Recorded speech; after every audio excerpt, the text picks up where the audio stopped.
Kusursuz bir aile düşünün. Dışarıdan bakıldığında her şey yerli yerinde. Başarılı bir kariyer, sessiz bir mahalle, 2 küçük çocuk. Ve sonra tek bir sabah. 30 Aralık 2025, Ohio Columbus.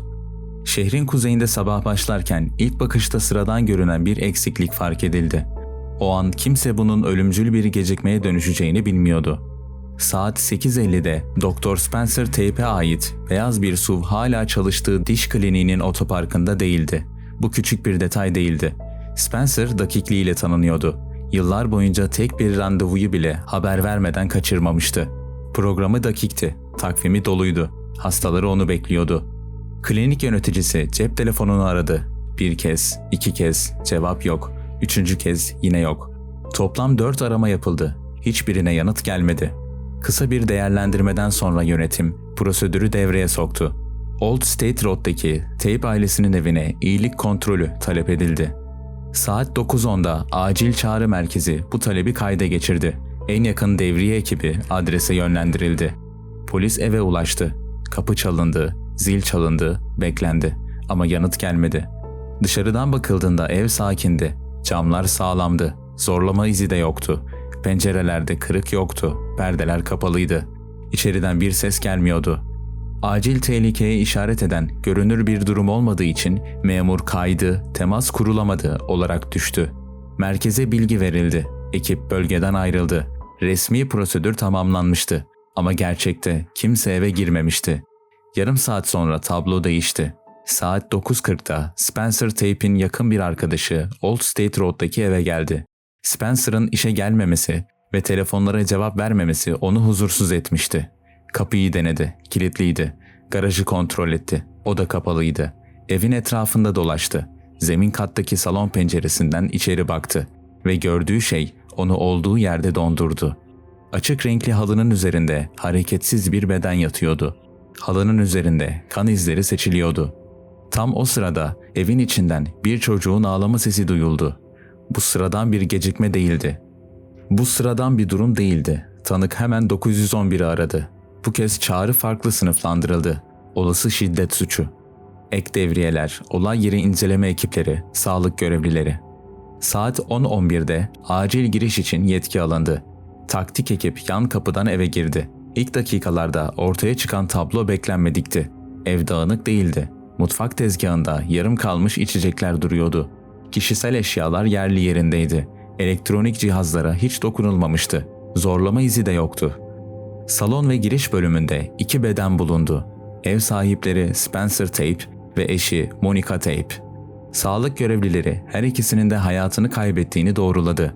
Spencer girişe yakın bir noktadaydı. Vücudunda birden fazla kurşun yarası vardı. Monica yakınındaydı. Göğsünden aldığı kurşun yarası ölümcüldü. Ama asıl dikkat çeken başka bir detay vardı. Çocuklar zarar görmemişti. Üst kattaki yatak odalarından birinde 4 yaşındaki ve 1 yaşındaki 2 oğulları bulundu. İkisi de hayattaydı. Fiziksel olarak yaralanmamışlardı. Aile köpeği de onların yanındaydı. O da zarar görmemişti. Ev içinde mücadele izine rastlanmadı. İç kapılar sağlamdı. Mobilyalar devrilmemişti. Pencereler kırılmamıştı. Olayda kullanılan silah bulunamadı. Bu detay cinayetin ardından kendine yönelik bir eylem ihtimalini zayıflattı. Zorlama izi olmaması başka bir soruyu da gündeme getirmişti. Saldırgan eve erişim sağlıyor muydu? Yoksa güvenlik sistemini nasıl aşacağını mı biliyordu? Adli tıp uzmanları ölüm zamanını belirlemek için çalıştı. Vücut ısısı, kas sertliği, biyokimyasal göstergeler. Sonuç yaklaşık saat gece 4 civarıydı. Bu zaman aralığı olayın geri kalan zaman çizelgesini oluştururken temel referans noktası haline geldi. Olay yerinde 9 milimetrelik boş kovanlar bulundu, salon ve giriş alanında. Silah bulunmadığı için balistik analiz henüz atış sırasını belirleyemiyordu. Kimin önce vurulduğu bu aşamada net değildi. Ancak şu kesinleşmişti. Olay gece saatlerinde gerçekleşmişti. Mahallenin en sessiz olduğu zaman diliminde. Tanık ihtimali düşüktü. Bu aşamada herhangi bir psikolojik profil açıklanmadı. Soruşturma bilinçli olarak spekülasyondan uzak tutuldu. Spencer Tape kimdi? 1988 doğumluydu. Ohio'da büyümüştü. 2012'de Ohio State Üniversitesi'nden biyoloji diplomasıyla mezun oldu. Ardından üniversitenin diş hekimliği fakültesine kaydoldu. Meslektaşları programını milimetrik olarak tanımlıyordu. Kompleks diş cerrahisi işlemlerinde uzmandı. Güvenlik protokollerine harfiyen uyuyordu. Belgeleri titizlikle tutuyordu. Mali kayıtlarında borç yoktu. Riskli kredi hareketi yoktu. Gizli varlık belirtisi yoktu. Personelle kayda geçmiş bir anlaşmazlık da yoktu. Sigorta şirketleriyle ihtilaf yoktu. Dijital geçmişi incelendi. Şüpheli forumlar yoktu. Kumar faaliyeti, gizli iletişim kanalı yoktu.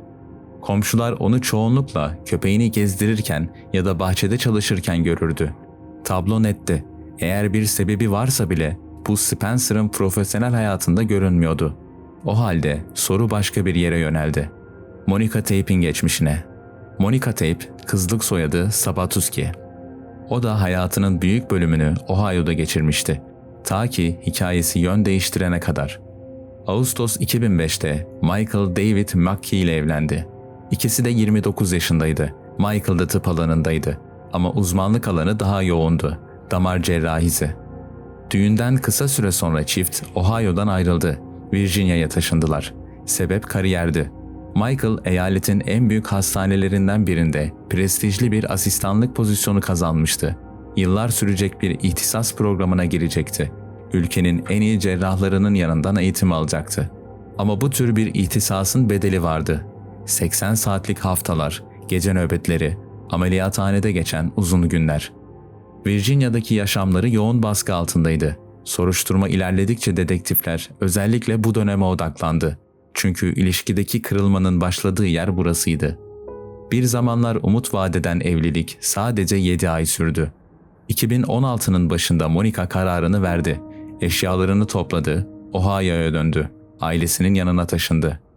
Virginia'daki hayatıyla ve Michael'la neredeyse tüm bağlantılarını kesmişti.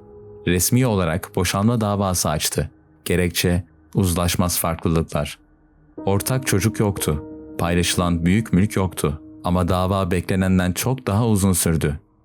Michael ihtisasını tamamlamak için Virginia'da kaldı. Monica, Columbus'ta yeni bir hayat kurmaya başlamıştı. Mahkeme kayıtlarına göre iletişim minimum düzeye düşmüştü. Çoğu temas avukatlar aracılığıyla yürütülüyordu. Ve işte bu kısa Virginia dönemi yaklaşık 9 yıl sonra Old State Road'da patlayacak zincirin ilk halkasıydı. Franklin County mahkeme kayıtları incelendi. Boşanma Haziran 2017'de sonuçlanmıştı. Toplam süreç 18 aydan uzun sürmüştü. 7 aylık bir evlilik için bu olağan dışı bir süreydi. Dosyada çok sayıda dilekçe vardı. Hatta küçük kişisel eşyalar üzerine tartışmalar bile kaydedilmişti. Bu, tarafların uzlaşmaya yanaşmadığını gösteriyordu. Ama dosyanın en kritik belgesi başka bir şeydi. Karşılıklı uzaklaştırma kararı. Mahkeme emrine göre hem Michael hem de Monica birbiriyle fiziksel temas kuramayacaktı. Tehdit, taciz ya da herhangi bir iletişim şekli yasaktı. Ohio hukukunda bu tür karşılıklı kararlar hafife alınmaz. Genellikle ya acil bir çağrı kaydı vardır ya da fiziksel tehlike iddiaları. Karar sınırları net çiziyordu. Taraflar birbirlerinin evlerine yaklaşamazdı, iş yerlerine yaklaşamazdı. Kararın karşılıklı olması mahkemenin iki taraflı bir gerilim gördüğünü gösteriyordu. 2017'de evlilik resmen sona ermişti. Michael, Illinois'e taşındı ve damar cerrahı olarak başarılı bir kariyer kurdu. Monica Columbus'ta kaldı. Yıllar boyunca hayatları tamamen ayrı görünüyordu. Aynı zamanda yasal kısıtlamaların süresi de dolmuştu. Monica eski eşine dair tüm referansları sosyal medya ve çevresinden sildi. Ama sonraki deliller şunu gösterecekti. Michael için boşanmanın hukuki bitişi, duygusal bitiş anlamına gelmemiş olabilirdi. Monica yeni hayatını Spencer'la kurarken Michael'ın onun rutinlerini takip etmiş olabileceği değerlendirildi. Yaşadığı yeri biliyor olabilir miydi? Soruşturma bu ihtimali göz ardı etmedi ve olaydan birkaç ay önceki bir kayıt tekrar gündeme geldi. 15 Nisan 2025, Old State Road'daki teyp evinden acil çağrı yapılmıştı. Kayıt arşivdeydi. Hattaki kadının sesi sarsılmıştı. Ağlıyordu. Defalarca özür diliyordu. Partneriyle sözlü tartışma yaşadığını söylüyordu. Fiziksel şiddet olmadığını özellikle vurguluyordu. Polis müdahalesine gerek olmadığını belirtiyordu. Birkaç takip sorusunun ardından çağrı kapatıldı. Ekip yönlendirilmedi. Old State Road'daki cinayetten sonra dedektifler bu kaydı tekrar dinledi. Bu kez Monica'nın ailesi de yanındaydı. Kız kardeşi kayıttaki sesin Monica'ya ait olmadığını söyledi. Ama teknik kayıtlar çağrının teyp evinin içinden yapıldığını doğruluyordu. Çağrıyı yapan kadının kimliği belirlenemedi. O gece evde misafir olabilir miydi? Bu ihtimal değerlendirildi ama bunu doğrulayan bir kayıt ya da tanık yoktu. Bu olay hiçbir zaman soruşturmanın temel taşı olmadı ama dosyada kaldı, açıklamasız bir detay olarak. Şimdi zaman çizelgesine geri dönelim. Ölüm saati yaklaşık gece 4 olarak belirlendikten sonra soruşturma dijital kanıtlara yöneldi. İlk ciddi ipucu özel bir güvenlik kamerasından gelmişti. Saat gece 4:10'da bir hareket kaydedildi. Yakındaki bir ara sokakta yürüyen bir kişi. Bu görüntüden sonra soruşturma tamamen teknik veriler üzerinden ilerledi. Spekülasyon yapılmadı. Ev, iş yeri ve şehir kameralarından sistematik olarak görüntüler talep edildi. Parça parça bir zaman çizelgesi oluşturuldu. Aynı kişi bir noktada koyu renkli bir sedana yaklaşırken görüldü. Araca bindi, bölgeden ayrıldı. Bu an birden fazla kamera açısıyla doğrulandı. Plaka tanıma sistemleri devreye girdi. Araç Columbus'tan çıkarken otoyol kameralarında tespit edildi. Zaman damgaları incelendi. Sürüş neredeyse kesintisizdi. Büyük bir mola ya da sapma yoktu. Şu aşamada tek kesin bilgi vardı. Araç şehirden ayrılmış ve kuzeye doğru ilerliyordu. Sürücünün niyeti hakkında yorum yapılmadı. Plaka verileri araç sahibini ortaya çıkardı. Michael David Mackey, Aralık 2025 itibariyle Illinois'da yaşıyordu. Chicago'daki bir konut adresi vardı. Rockford'da damar cerrahı olarak çalışıyordu. Araç sahibinin kimliği netleşince mesafe hesaplandı. Columbus ile Mackey'nin yaşadığı yer arasındaki mesafe 300 milin üzerindeydi. Tek yön yaklaşık 6 saat sürüyordu. Bu kritik bir detaydı. Old State Road yakınlarında görülmesi rastlantı olamazdı. Bu sıradan bir sürüş değildi. Zaman ve lojistik planlama gerektiriyordu. Otoyol ve benzin istasyonu kameraları yolculuk sırasında minimum duraklama olduğunu doğrulamıştı. Bu, soruşturmada ilk kez fiziksel hareketin doğrudan belirli bir kişiye bağlandığı andı. Bir dönüm noktası. 10 Ocak 2026. Columbus'ta cesetlerin bulunmasından tam 11 gün sonra soruşturma eyalet sınırlarını aşan aktif bir aşamaya geçti. Michael David Mackey'i Chicago'daki lüks bir rezidansta 12. kattaki dairesindeydi. Illinois Kolluk Kuvvetleri, Ohio mahkemeleri adına binaya geldi. 39 yaşındaki damar cerrahı direniş göstermeden gözaltına alındı. Aynı gün hem dairesinde hem de aracında arama kararı uygulandı. Araştırılan 2 temel unsur vardı: biyolojik delil ve olay yerinde bulunamayan 9 milimetrelik tabanca. Old State Road'daki cinayette kullanılan silah hala kayıptı. Mackey'nin tutuklanması kısa sürede yayıldı. Hem sosyal çevresinde hem de profesyonel dünyasında. Aynı binada yaşayan ve tesadüfen gerçek bir suç yazarı olan bir komşusu basına konuştu. Mackey'nin agresif ya da sıra dışı bir davranışını hiç fark etmediğini söyledi. Ona göre Mackey, kibar, varlıklı ve yoğun kariyerine adanmış biriydi. Rockford'daki klinikte çalışan meslektaşları da benzer ifadeler verdi. Cinayetten önce ya da sonra rutininde belirgin bir değişiklik görmediklerini söylediler. Planlanmış ameliyatlarını gerçekleştirmeye devam etmişti. Hayat ritmi dışarıdan bakıldığında normal görünüyordu. Başlangıçta 2 ayrı cinayet suçlaması yöneltildi. Ancak araç güzergahı ve zaman damgaları savcılığa sunulduktan sonra suçlama değiştirildi. Ağırlaştırılmış, tasarlanmış cinayet. Savcılara göre 6 saatlik eyaletler arası yolculuk ani bir öfke patlaması ihtimalini ortadan kaldırıyordu. Ohio yasalarına göre bu tür bir suç, şartlı tahliye imkanı olmaksızın ömür boyu hapis, hatta idam cezası anlamına gelebilirdi. Michael Mackey, iade sürecini beklerken dedektifler dijital ayak izini analiz etmeye başladı. Soru şuydu: bu yolculuğu ne kadar süredir planlıyordu? Araç hareketleri netleşmişti. Kayıtlı plaka sahibi belirlenmişti. Şimdi sıra parçaları tek bir zaman çizelgesinde birleştirmekteydi. Bu aşama önceki safhalardan farklıydı. Artık veri toplamak değil, verileri mantıksal olarak birleştirmek söz konusuydu. Ölüm saatinin yaklaşık gece 4 olması aracın bölgeden ayrılış zamanı ile eşleştirildi. Ortaya kesintisiz bir zaman akışı çıktı. Zorlama izinin olmaması artık izole bir detay değildi. Daha büyük bir resmin parçasıydı. Eve erişim olasılığı değerlendirildi. Şüphelinin daha önce bilinen bir giriş yöntemini kullanmış olabileceği ihtimali üzerinde duruldu. Ancak tam olarak nasıl girdiği belirlenemedi. Dikkat çeken başka bir nokta daha vardı. Ateş açıldıktan sonra ikincil bir faaliyet yoktu. Olay yeri değiştirilmemişti. Deliller yok edilmeye çalışılmamıştı. Yanıltıcı bir sahne de oluşturulmamıştı.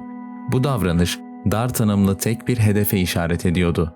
Giriş, eylem, çıkış. Spekülasyon yapılmadı. Şüphelinin psikolojik durumuna dair resmi bir değerlendirme sunulmadı. Tüm sonuçlar zaman damgalarına, hareket kayıtlarına ve fiziksel delillere dayandırıldı. Aktif soruşturma aşaması sona erdiğinde Michael David McKee gözaltındaydı.